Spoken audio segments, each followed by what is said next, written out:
Hello, my name's Inspector Peter Ferry and this is the latest of our Haverhill Police news updates. It's the 29th of August 2014. I'd like to start by saying sorry for the lack of videos over the last few weeks. That was down to me. I've been off, unfortunately, with an injury over the last few weeks, but I'm back now, delighted to say, and so we can start to get things back in order again. First thing I'd like to talk to you about is our crime and antisocial behaviour figures for Haverhill and the outlying villages, and they are extremely good this year. So far this year we've had 863 total crimes in our area this year, and that's from April the 1st, compared to a 3-year average of 944. So as you can see, 944 down to 863, that's really good. We're down on a whole raft of categories, including violence with injury, sexual offences, vehicle crime, criminal damage and public order. All of those crime categories we've had less crime this year than we usually do. We have seen slight increases in domestic burglary. We've had 38 this year compared to our average of 32, and also drug offences, we're slightly up on that. We've also seen a large increase in shoplifting, particularly in Haverhill town centre, with 90 crimes this year as opposed to our 3-year average of 65. So that is quite a significant increase.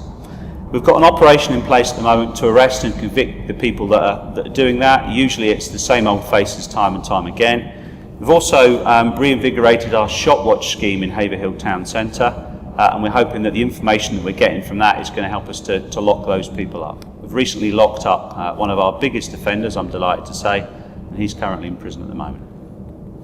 In general, what I'm going to say is that I'm very, very happy with our crime figures for Haverhill and the surrounding area at the moment. Probably the biggest thing to happen involving Haverhill Police over the last few weeks that I've been away was a fire that we had at a block of flats in a place called Drake's Yard, just off Queen Street.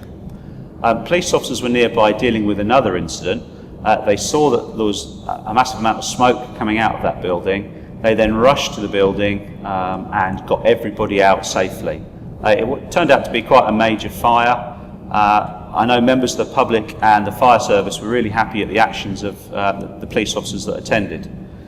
The first officers that saw it were PC Stuart Circuit, PC Matt Egan and PC Guy Ainsworth, and they were the first ones through the door. And I'd like to say that I'm very, very happy and very impressed with the actions that they took. Many other officers from Haverhill Police Station also attended to get everybody out safely. So thank you very much to those officers. I'm delighted with the actions that they took.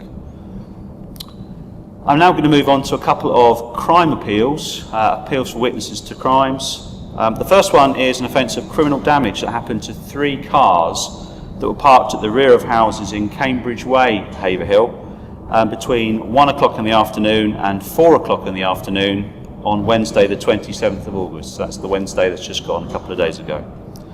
Did you see someone pulling windscreen wipers off these 3 cars? We haven't discovered any real motive for it, apart from potentially devilment on behalf of whoever it was that did it. If you have any information at all, please ring 101 and help us to catch the people responsible for damaging those cars. No real reason behind it, just devilment, we think. And lastly, I'd also like help to catch those responsible for a burglary that happened at Samuel Ward Academy overnight from Tuesday the 26th to Wednesday the 27th of August, so 2 or 3 days ago now. A metal container at the school was forced open and a quantity of English and American footballs were stolen. Have you or your children been offered any footballs for sale of either type, or have those responsible been talking about it with their friends and you might have overheard? My working theory on this one is that it's kids that have stolen these footballs. So if you've got any information at all, or you've seen any kids turn up with new, particularly American footballs, because they're far rarer in Haverhill, please ring 101 and provide us with that information. We really do need help to try and solve this one. Thanks very much, and I'll see you next time.